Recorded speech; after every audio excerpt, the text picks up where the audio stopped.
বিচারিক প্রক্রিয়ার মাধ্যমেই এটি আনুষ্ঠানিকতা পাবে। বিচারে কি আসবে সেটি আমরা অনেকেই অনুমান করতে পারি। উপদেষ্টা পরিষদে জরুরি বৈঠক বসেছিল রাত 8টায়, আপনারা জানেন, এবং তারপর থেকে গণমাধ্যমের অধীর অপেক্ষা ছিল, গণমাধ্যমের দিকে দৃষ্টি রাখছিল দেশের কোটি কোটি মানুষ। যদিও ধারণা করা হচ্ছিল যে এ ধরনের একটি সিদ্ধান্ত আসতে যাচ্ছে, আবার কেউ কেউ মনে করেছিলেন যে না, আপাতত হয়তো আওয়ামী লীগের নিবন্ধনটি বাতিল করা হবে। তবে জাতীয় নাগরিক পার্টি সহ তাদের সাথে সংহতি প্রকাশ করা বেশ কয়েকটি ইসলামী দলের নেতা কর্মীরা যে অবস্থান নিয়েছিলেন, যুদ্ধাঙ্গী অবস্থা, তারা 1 ঘন্টা আলটিমেটাম দিয়েছিলেন। তারপরে আলটিমেটামের বিষয়টি যখন সময়সীমা যখন শেষ হলো, তখন তারা মার্চ টু যমুনা করলো, হোটেল ইন্টারকন্টিনেন্টালের সামনে এসে সেখানে তারা অবস্থান নিল। তো সেই অবস্থা থেকে আওয়ামী লীগ নিষিদ্ধ হতে যাচ্ছে আস্তে আস্তে মানুষ এই ধারণায় পৌঁছেছিল, এবং এটি আগে থেকেই বলা বলি হচ্ছিল যে এই যে বৃহস্পতিবার থেকে প্রথমে বসা হলো প্রধান উপদেষ্টা বাসভবনের সামনে অবস্থান কর্মসূচি, হঠাৎ করে এরকম যুদ্ধাঙ্গী মনোভাব কেন? এবং এরকম আমাদের মতো অনেকেই বলেছেন যে এটি প্লট নির্মাণ করা হচ্ছে। তারপরে সেলিনা হায়াত আইভি কে আটক করা, কিংবা আব্দুল হামিদ সাবেক রাষ্ট্রপতি তার বিদেশ যাত্রা কিংবা দেশ ত্যাগ, এগুলো সব একই সূত্রে গাঁথা। কিন্তু প্রশ্ন হচ্ছে যে এই যে সিদ্ধান্তটি নেওয়া হলো, সেটি কি সব রাজনৈতিক দলের সঙ্গে বসা হয়েছে? নিশ্চয়ই না। এবং বিএনপি তো তার অবস্থান আগেই জানিয়ে দিয়েছে যে এ সম্পর্কে সিদ্ধান্ত নেবে জনগণ, এবং আরো বেশ কয়েকটি দল, অধিকাংশ দল এ বিষয়ে একেবারেই নারাজ ছিল যে আওয়ামী লীগের নেতাকর্মীদের বিচার আমরা সবাই চাই, যারা অপরাধী, যারা লুটপাটকারী, যারা দুর্নীতিবাজ, হত্যাকাণ্ডের সঙ্গে জড়িত, অবশ্যই সবার বিচার, এ ধরনের সবার বিচার আমরা সবাই চাই।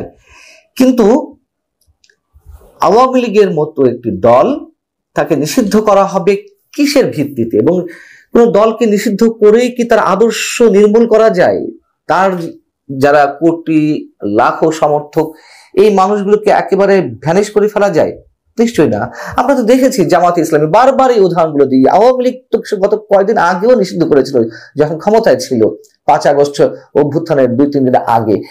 তখন কি কেউ এটিকে সমর্থন করেছিল? নিশ্চয়ই না। আওয়ামী লীগ সাময়িকভাবে একটা আত্মতৃপ্তির জায়গায় গিয়েছিল, তেমনি সেই আত্মতৃপ্তিটা হয়তো পেতে পারে অনেকে। এবং বাস্তবতা হচ্ছে যে এতে কিন্তু আওয়ামী লীগ এতটুকু দুশ্চিন্তায় নেই যতটুকু বোঝা যাচ্ছে। এর আগে আমি আপনাদেরকে জানিয়েছি তাদের অফিসিয়াল ফেসবুক পেজে কোনো ধরনের কোনো এই নিয়ে হাহুতাশ নেই। হয়তো এখন তারা প্রতিবাদ করবে বা করা উচিত দলীয় অবস্থান থেকে সেটি তারা করবে। আরেকটি কথা মনে করিয়ে দিই, যখন গত 5 ফেব্রুয়ারি বঙ্গবন্ধুর 32 নম্বরের যে ঐতিহাসিক বাড়িটি বুলডোজার দিয়ে গুড়িয়ে দেওয়া হলো, তখনও তো কেউ এটি সাপোর্ট করেনি, মুষ্টিমেয় কিছু মানুষ বাদে। যে ভয়ঙ্কর ভৌতিক পরিবেশ তৈরি করা হলো, বরং সিম্প্যাথিটা আওয়ামী লীগের পক্ষে গিয়েছিল। যে বাড়াবাড়ি হয়ে যাচ্ছে, বিএনপি থেকে শুরু করে যে গণতন্ত্র মনা রাজনৈতিক দলগুলো আছে, তারা কি কেউ এটিকে সমর্থন করেছে? হয়তো রাজনৈতিক জায়গা থেকে একটু রাগ ঢাক করে কথা বলতে গিয়ে অনেকে বলেছেন যে এটা শেখ হাসিনার প্রাপ্য ছিল, এটি তার কৃতকর্মের ফল, কিন্তু কেউ কিন্তু বলেনি যে এটি ঠিক হয়েছে। কারা আওয়ামী লীগ নিষিদ্ধের দাবি তুলেছিলেন? জাতীয় নাগরিক পার্টির সঙ্গে ছিলেন, জামাতে ইসলামী নেতারা ছিলেন, এবি পার্টি ছিল, ইসলামী ছাত্র শিবির, ইসলামী আন্দোলন বাংলাদেশ বা হেফাজত ইসলাম, এই তো গুটি কয়েক ইসলামী দল সহ বলতে গেলে, আর জাতীয় নাগরিক পার্টি। কোথায় সিপিবি, কোথায় বাসদ, কোথায় জাসদ, কোথায় এলডিপি কিংবা অন্যান্য রাজনৈতিক দল, নাগরিক ঐক্য, গণসংহতি আন্দোলন, তাদেরকে কোনো সমর্থন আছে? এবং সরকার তো স্পষ্টভাবে জানিয়েছিল যে এই বিষয়টি তারা গুরুত্বের সঙ্গে নিচ্ছে এবং সব রাজনৈতিক দলের সঙ্গে আলোচনা করা হবে। সেটি তো করা হয়নি আমরা যতদূর জানি। এবং পাশাপাশি এটি সেই আওয়ামী স্টাইলে করা হলো। এবং একটি কথা মনে করিয়ে না দিলেই নয়, গত 9 মাস ধরে যে নির্বাচনের জন্য বিএনপি সহ সব রাজনৈতিক দল চাপ প্রয়োগ করছে, কোনো কিছুতে কোনো কিছু হচ্ছে না। কিন্তু এই যে কিছু তরুণ যুবক এরা বুঝি হোক না বুঝি হোক, আমাদের এখনো সন্দেহ কি, আমাদের বদ্ধমূল ধারণা যে এই ছেলেগুলোকে একটা পক্ষ ব্যবহার করছে। এরা বুঝে না বুঝে মানে কোনটা অবলম্বন করে এতটা হার্ড লাইনে যাচ্ছে, আমরা সেগুলো ভেবে চিন্তিত শঙ্কিত।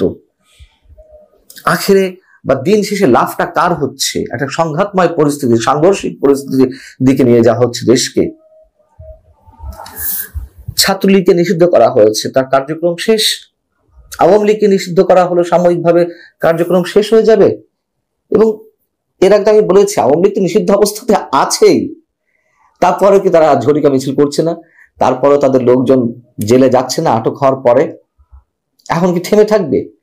যদি থেমে থাকে ভালো কথা, কিন্তু অভিজ্ঞতা তো সেটি বলে না, বরঞ্চ উল্টোটাই হওয়ার কথা। জামাতকে যে নামতে দেওয়া হয়নি 2009 থেকে 2024 পর্যন্ত, তাতে জামাত কি তার শক্তি ক্ষয় করেছে, শক্তি হারিয়েছে, নাকি আরো বেশি শক্তি সঞ্চয় করেছে?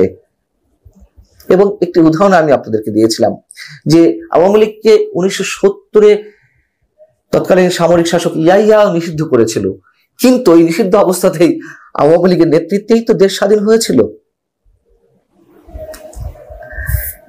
এগুলো একটা জিদাজিদি পর্যায়ে গেছে এবং ছাত্ররা মনে করছে, ছাত্ররা মানে জাতীয় নাগরিক পার্টির সঙ্গে যারা জড়িত, তারা খুব বড় বিজয় অর্জন করলো। যাই হোক, এই বৈঠকে আর কি সিদ্ধান্ত হয়েছে?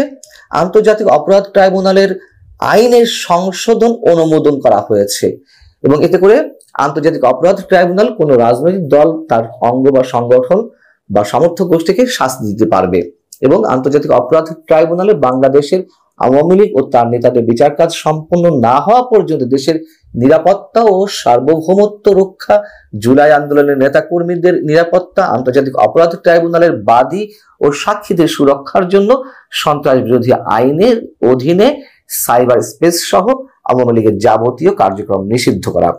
এবং এইগুলো করে আরেকটা উত্তেজনা সৃষ্টি করা হলো। এবং আমি প্রথম দিনেই বলেছি যে এগুলো সব একই সূত্রে গাথা। সাবেক রাষ্ট্রপতি আব্দুল হামিদের দেশত্যাগ কিংবা সেলিনা হায়াত আইভীকে আটক করা। আরো যেটি বলেছিলাম যে রিফাইন্ড আওয়ামী লীগ করার যে একটি চিন্তা ভাবনা ছিল আওয়ামী লীগের মধ্যে থেকে, যেগুলো জানা যাচ্ছিল এবং এই মানুষগুলোর নেতৃত্বেই করার কথা ছিল, সেটিও যাতে না হয়। আরো যে সন্দেহ যে এর মধ্য দিয়ে যে একটা তুমুল উত্তেজনা পরিবেশ সৃষ্টি হবে, তার মধ্য দিয়ে সরকারের আর যেসব কাজ করার কথা সেগুলো নির্বিঘ্নে করে ফেলতে পারবে, এরকম অনেকের ধারণা। তো লাভের লাভ আসলে কি হলো দেখা যাক।